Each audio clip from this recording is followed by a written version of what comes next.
cable questions. What's your biggest cable headache?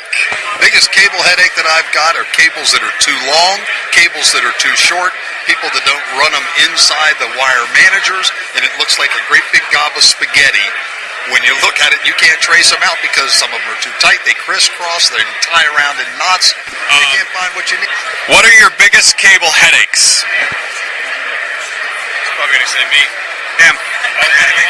No, probably the size of the cable management. So sometimes they're just too small to get the amount of wires you need through them.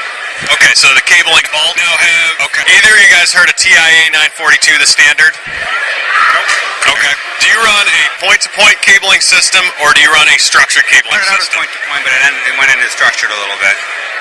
Okay, so you migrated to okay. Do you know what the maximum insertion loss on an industry standard LC connector would be? We have a 12. 12. 9? I don't know. All right. 0.5, just in case. You ever want to know. Now, have you had an outage due to cabling in any way, shape, or form, like a network outage? Yeah, we've had that in the past. Okay. And have you ever experienced any outages due to a cable going bad?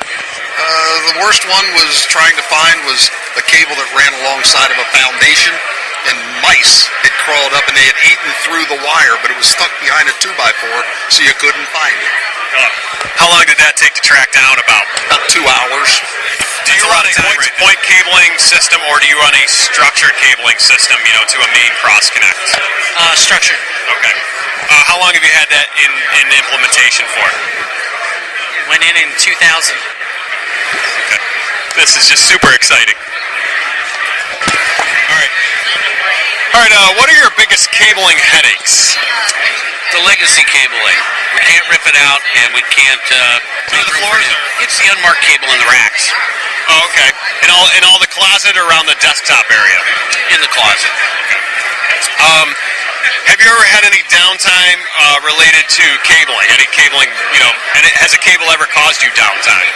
As a matter of fact, I'm going through that kind of issue right now. I got called out of a meeting today because our CIO was having problems connecting from a remote location, and it turns out it was a bad cable. Do you know what TIA 942 is? Nope.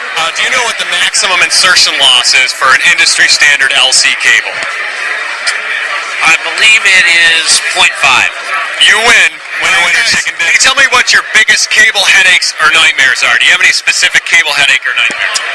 For me personally, I went to do a switching upgrade on my VMware environment. I had an intermittent bad cable that had me and a contractor chasing a trunking issue for about 6 hours.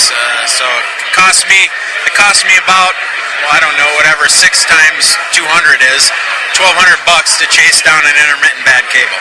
Yeah, that's downtime. All right, do either of you guys know what the maximum insertion loss is on a standard LC connector? Over 9,000. No? 0.5? Yes. Winner, chicken dinner. Do you know what the TIA 942 standard is? No. I feel, based upon the presentation that we saw earlier, I feel that I'm pretty well in line with that.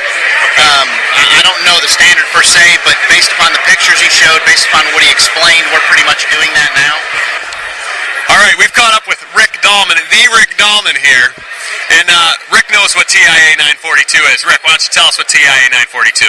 Basically, TIA 942, established in 2005, basically to a way to design out data centers, addresses tier-level reliability all the way through power cooling and also cable management, designing out through main distribution, central distribution, zone distribution, equipment distribution. Enough said. Do you know what the maximum insertion loss for a standard LC connector is by industry standard? 0.5. You're a winner.